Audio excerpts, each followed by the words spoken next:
Bismillahirrahmanirrahim. Assalamualaikum warahmatullahi wabarakatuh.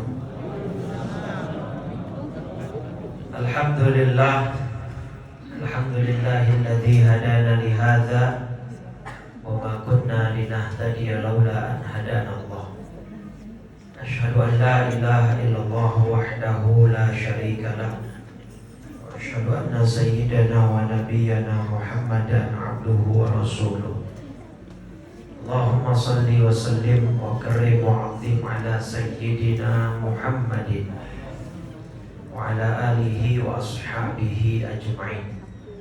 Subhanaka la ilma lana illa ma 'allamtana innaka antal alimul hakim. Rabbi shrah li sadri wa yassir li amri wahlul 'uqdatam min lisani yafqahu qawli wa saddid lisani wahdi qalbi bihaqqi sayyidina Muhammadin sallallahu alaihi wasallam. Amma ba'du, fa ya ayyuhal hadirun wal hadirat, segenap pengurus DKM Masjid Jami' Baitul Muhajirin, Bapak Ibu jamaah salat Isya dan tarawih yang alhamdulillah telah kita laksanakan, mudah-mudahan diterima oleh Allah Subhanahu wa taala. Kita sudah sampai malam ke-14. Alhamdulillah, hampir separuh perjalanan Ramadan telah kita lalui. Mudah-mudahan sampai akhir Allah berikan kita panjang umur, sehat walafiat, dan kita bisa menyelesaikan kewajiban dan ibadah di bulan suci Ramadan dengan baik dan sempurna serta diterima oleh Allah. Bapak Ibu, ada satu ibadah yang mungkin kebanyakan kita kurang ngeh kalau itu sebenarnya ibadah. Yang saya maksud itu adalah doa. Mungkin selama ini kita memposisikan doa ini sebagai sebuah kebutuhan, karena memang kita butuh, kita pengen sesuatu, kita minta sama Allah. Namun jauh daripada itu, doa itu mengandung ibadah yang sangat dalam. Bahkan dalam hadis Tirmidzi dan beberapa hadis dinyatakan doa mukhul ibadah. Doa itu inti daripada ibadah. Ibadah itu kan kalau secara harfiah artinya mengabdi, ya, pengabdian. Abdun itu artinya hamba, ma'bud itu ya, yang diabdikan atau yang disembah. Nah, bahwa salah satu privilege atau kemuliaan dan keuntungan kita orang mukmin yang berpuasa, dalam satu hadis riwayat Imam Ahmad dan disahihkan oleh Syekh Syu'aib Al-Arnaud, thalathatun la turaddu da'watuhum, ada 3 golongan yang doanya tidak tertolak. Nomor 1 yang diriwayat yang saya maksud ini yang disebut adalah as-shaim hatta yuftira, orang puasa sampai berbuka. Jadi kalau kita selama ini memahami doa yang mustajab selama puasa itu hanya di momen-momen kita berbuka, itu hanya salah satu, dan memang ada penekanan tambahan. Kalau setelah atau di saat berbuka itu ada riwayat lain yang menunjukkan memang di situ doa mustajab. Tapi secara umum ketika kita sudah berstatus sebagai shaim, kapan kita mulai berstatus sebagai shaim? Dari mulai kapan? Nah, ya dari mulai subuh masuk sampai maghrib, itu kan? Nah itu shaim kita tuh. Nah status doa kita itu tidak tertolak di kapanpun dan di momen apapun. Cuma nanti ada tambahannya setelah sholat fardu, itu ada tambahan penekanan di situ. Setelah adzan sampai menjelang iqamah ada penekanan lagi di situ. Tapi secara umum, ya, doanya orang puasa itu mustajab. Maka jangan sampai kita menyia-nyiakan kesempatan emas ini untuk kita banyak doa. Makanya kan yang diajari Nabi apa? 4 hal ya. Allahumma inna nas'aluka ridhaka jannah wa na'udzubika min sakhatika. Nah, sekarang kita analisa lebih jauh. Kenapa doa itu disebut inti daripada ibadah, kata Nabi? Karena di dalam doa itu minimal ada dua makna, Bapak Ibu. Satu al-iftiqar, yang kedua al-iqrar. Apa itu al-iftiqar? Iftiqar itu dari kata-kata fakrun, ya, butuh. Fakir, orang yang butuh. Makanya doanya Nabi Musa gimana? Rabbi inni bima anzalta ilayya min khairin fakir. Ya, fakir itu kita semua fakir, Bapak Ibu. Kalau dihadapkan kepada Allah, kita artinya semua butuh kepada Allah Subhanahu wa ta'ala. Nah, iftikar ini adalah sebuah rasa di mana seseorang ini merasa butuh sehingga dia tidak akan punya perasaan istighna, merasa cukup. Surat Al-Lailnya, surat 92 ayat 8, wa amma man bakhila wastaghna. Dan adapun orang yang kikir, yang bakhil, wastaghna, dan merasa cukup. Merasa cukup di sini tafsirannya itu adalah orang yang kagak butuh sama Allah. Dan Fir'aun itu, kenal Fir'aun ya? Hah? Gak kenal ya? Ya, tapi tahu ya. Kenapa Fir'aun sampai bisa mengatakan faqala ana rabbukumul a'la dalam surat An-Nazi'at? Sampai dia mengaku sebagai Tuhan. Karena apa? Semua hidup dia itu tercukupi. Makanya kata guru saya, Pak Bu, kalau Bapak Ibu dikasih sama Allah satu momen, satu kondisi di mana Bapak Ibu ngerasa lemah, entah itu karena sakit, entah itu karena kagak punya uang, lemah kan? Entah itu karena mungkin apapun lah, kita ngerasa lemah, kita ngerasa, itu bersyukur. Karena dengan itu berarti Allah itu ingin mencegah kita menjadi orang yang takabur.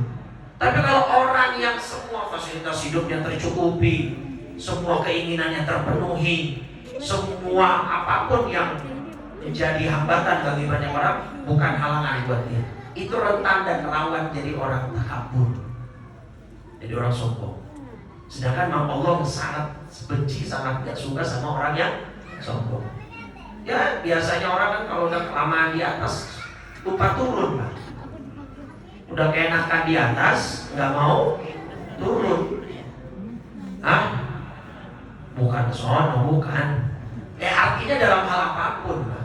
Orang kalau udah keenakan ya kaya, keenakan punya jabatan, keenakan punya power, keenakan akan sulit untuk kemudian dia menerima kalau dia suatu saat lemah. Nah maka doa ini mengandung itu, Pak, iftiqar. Kita minta sama Allah berarti kita ngerasa butuh. Karena kalau orang istighna, jawabannya apa di ayat 10-nya Al-Lail itu? Wa amma man bakhila wastaghna, ayat 10-nya itu ayat 8. Fasanuyassiruhu lil usra, pakai ain. Maka akan kami mudahkan baginya menuju kesengsaraan, dalam arti neraka. Selama kita masih mau doa, berarti kita masih merasa butuh. Itu iftiqar. Lawannya istighna. Yang kedua, makna di dalam doa itu ada al-iqrar, pengakuan. Jadi kenapa kata Nabi doa itu adalah ibadah? Karena kita ngaku kita nggak bisa, Allah Maha bisa. Kita nggak punya, Allah Maha punya. Betul lah. Kita butuh, Allah tidak butuh terhadap apapun. Maka itulah esensi daripada berdoa. Ya, nah Ramadan ini dihamparkan waktu-waktu orang berdoa dan tidak tertolak, dari mulai maghrib sampai subuh tadi as-shaim, belum lagi nanti waktu berbuka, belum lagi di Lailatul Qadar, belum lagi nanti kalau tahajud di setiap subuh, di setiap sujud, kata Nabi dalam hadits Muslim, fa'ammas sujud fajtahidu fihi du'a. Dan adapun saat kamu sujud, maka bersungguh-sungguhlah dalam berdoa. Faqawminun ayyustajaba lakum, karena itu sangat berpeluang untuk dijabah oleh Allah Subhanahu wa ta'ala. Jadi sujud yang keberapa tuh? Kita doa. Sebenarnya di sujud berapapun boleh dan bisa. Cuma orang ulama mengarahkan ke sujud terakhir supaya takutnya nanti di tengah-tengah pas dia sujud kelamaan doa minta pas bangun lupa. Rakaat berapa ini ya? Udah kasihkan doa, minta. Nah tapi kan kalau diarahkan di sujud terakhir udah nggak mungkin lupa karena bangun langsung tahiyat, betul kan? Nah doanya pakai apa? Bahasa Arab, bahasa Inggris, bahasa Jawa. Kalau mau disuarakan terbatas, hanya bahasa-bahasa yang doa-doa yang dari Quran ataupun dari hadis. Tapi kalau Bapak Ibu nggak bisa dan nggak hafal, pakai bahasa sendiri. Tapi diucapkannya di mana? Di hati, agar tidak membatalkan sholatnya. Gitu ya. Dalam hati minta doa, ya Allah, yang laki-laki Bapak, ya Allah, istri saya udah lama sakit, ya Allah tolong percepat, ya Allah. Percepat apa sembuhnya? Emang saya mau apa?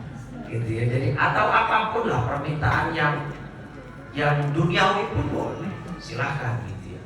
Nah itu satu. Yang kedua, Bapak Ibu coba perhatikan ayat rangkaian tentang puasa deh. Al-Baqarah 183, ya kan? Ya ayyuhalladzina amanu kutiba alaikumus 184 ayyaman ma'dudat. Masih tentang puasa tuh, teknis. Siapa yang nanti pergi, siapa yang nanti musafir, siapa yang nanti sakit, fa'iddatun min ayyamin ukhra. 185 Syahrul Ramadan alladzi unzila fihil Qur'an. 186-nya itu doa apa? Ayat tentang wa idza sa'alaka ibadi anni fa inni qarib. Nah terus ayat 187-nya itu masih tentang kaitan puasa. Nah kenapa kok di rangkaian ayat tentang puasa ini ada selipan ayat tentang doa? Nah itu lagi-lagi kata ulama tafsir mengisyaratkan bahwa doanya orang puasa itu mustajab, maka jangan disia-siakan. Gitu ya. Nah perintah berdoa itu ada di surat Ghafir sebenarnya yang lebih tegas. Surat Ghafir surat 40 ayat 60. Allah berfirman, wa qala rabbukum ud'uni astajib lakum. Dan Allah berfirman, doalah, mintalah padaku, niscaya aku perkenankan, aku kabulkan. Itu janji, Pak. Ini ada jumlah syartiyah di situ, ada isim syarat, ada jawab syarat. Jadi kalau kamu doa pasti aku kabulkan. Nah terus yang menarik di akhir ayatnya, innal ladzina yastakbiruna an ibadati sayadkhuluna jahannama dakhil.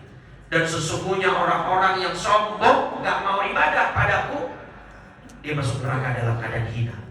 Nah pertanyaan saya, ibadah apa yang dimaksud di penggalan terakhir ayat 40 surat Ghafir tadi?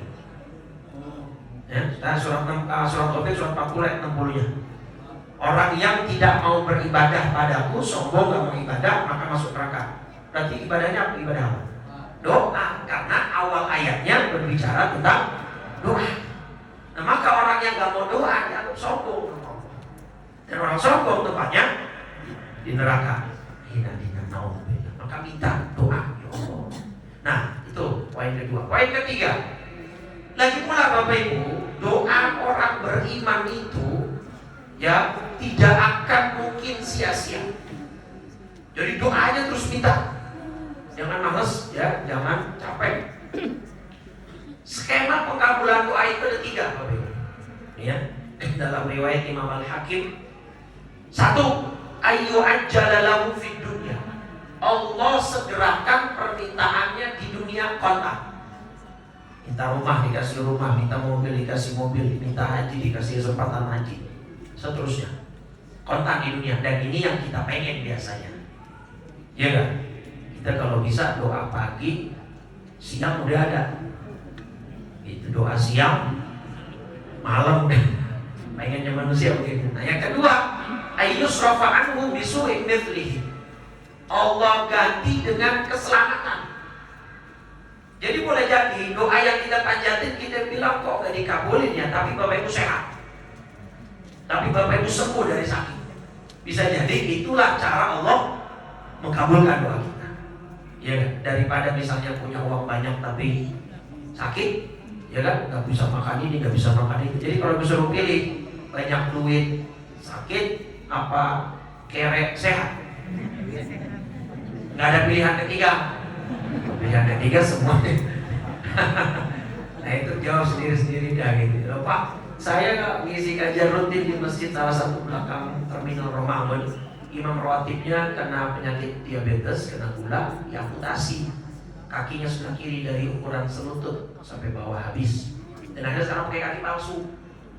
Kemarin ngobrol-ngobrol, saya kira kaki palsu rentang harganya 15-20 juta. Ternyata paling murah. Ini juga pusatnya adanya di Alam Sutra, Pak. Di Jakarta nggak ada pusat kaki palsu. Jadi yang paling terlengkap itu di Alam Sutra. Itu pun impor dari US sama Jerman. Paling murah 51 juta. Dan itu yang dia pakai. Donasi dari jamaah. Paling murah tuh. Paling mahalnya berapa Ustaz kata dia? Berapa? 1,5 M. Itu sebelah. Itu pun palsu. Lah iya benar kan? Kita punya kaki berapa? 2. Berarti berapa kalau minimal di total pakai harga yang paling mahal? 3 M. Ada yang beli tukar? Itu Pak, syukur. Makanya Allah bilang dalam surat An-Nahl, ya wa in ta'uddu ni'matallahi la tuhsuha. Tidak bisa kita ngitung nikmat Allah. Benar gak? Itu baru kaki Pak, belum mata, belum. Wah, jadi itu Pak. Ya, jadi 1, kita dikabulin sesuai permintaan. 2, dikasih keselamatan. Yang ketiga, cara Allah mengabulkan doa, ayyuddakhalahu fil akhirah, disimpan di akhirat. Nah, bahkan dalam ziyadatul riwayatnya, dalam tambahan riwayat Imam Hakim, ketika orang beriman melihat doa-doanya yang disimpan sama Allah ditumpuk di akhirat, ya Rob, ini pahala apa? Loh, emang kamu nggak ingat dulu kamu doa ini saya nggak kabulin, kamu minta ini saya nggak kasih. Nah, ini sekarang saya simpan di akhirat. Apa kata dia? Ya laitani lam yu'ajjal li syai'un min du'ai. Ya Rob, kalau tahu begini, dulu di dunia kalau bisa doa saya jangan ada yang dikabulin, simpan aja semua di akhirat. Ngomong begitu Pak. Cuma itu omongan di akhirat, bukan di dunia. Ya tadi kalau di dunia kita pengennya dikabulin terus. Nah, maksud saya, maka ayo doa aja udah, Bapak Ibu minta.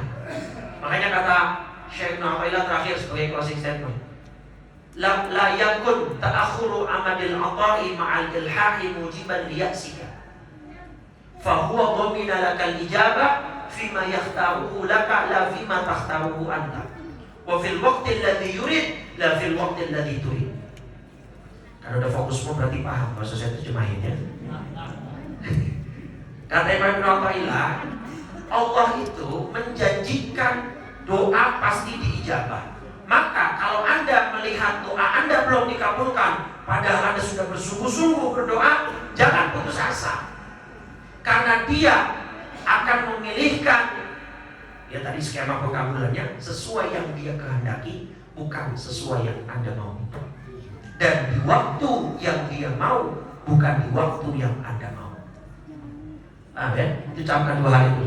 Jadi yang milih doa dijabah atau enggak di dunia, atau disimpan di akhirat, atau diganti keselamatan, itu Allah, bukan kita. Dan waktunya kapan itu terserah Allah. Makanya kata Nabi, la yazalullahu yustajabu lakum ma lam ya'jal. Semua doa orang beriman pasti dikabulkan selama tidak tergesa-gesa. Mal istirjal ya Rasulullah, apa maksud tergesa-gesa? Qala da'autu rabbi wa lam yastajib li. Orang yang tergesa-gesa dalam doa bukan maksudnya doanya sebentar, doanya buru-buru, cepat-cepat bacanya, bukan. Maksudnya Nabi, doa tergesa-gesa itu ketika dia sudah doa puluhan tahun, tiba-tiba di satu titik dia ngomong, ya Rob, saya doa udah puluhan tahun, kenapa belum dijabah? Itu namanya istirja. Itu runtuh langsung doa kita, Bapak Ibu, tidak akan dijabah sama Allah SWT. Karena apa tadi? Balik lagi di awal. Karena doa itu ibadah. Jangan pernah mengintervensi keputusan Allah. Kewajiban kita hanya meminta dan berdoa kepadanya selayaknya seorang hamba meminta kepada tuannya. Hamba saya budak dulu kan minta apa-apa sama tuannya kan? Ya berarti kita juga minta begitu. Masalah dijabah atau tidak, kapan dijabahnya, bagaimana cara dan mekanisme skema pengkabulannya, serahkan semua kepada Allah. Dan mudah-mudahan doa-doa kita dijabah, dan khusus kita selamat dunia dan akhirat. Amin ya rabbal alamin. Hadza minni, ini yang bisa saya sampaikan. Kurang lebihnya saya mohon maaf. Assalamualaikum warahmatullahi wabarakatuh.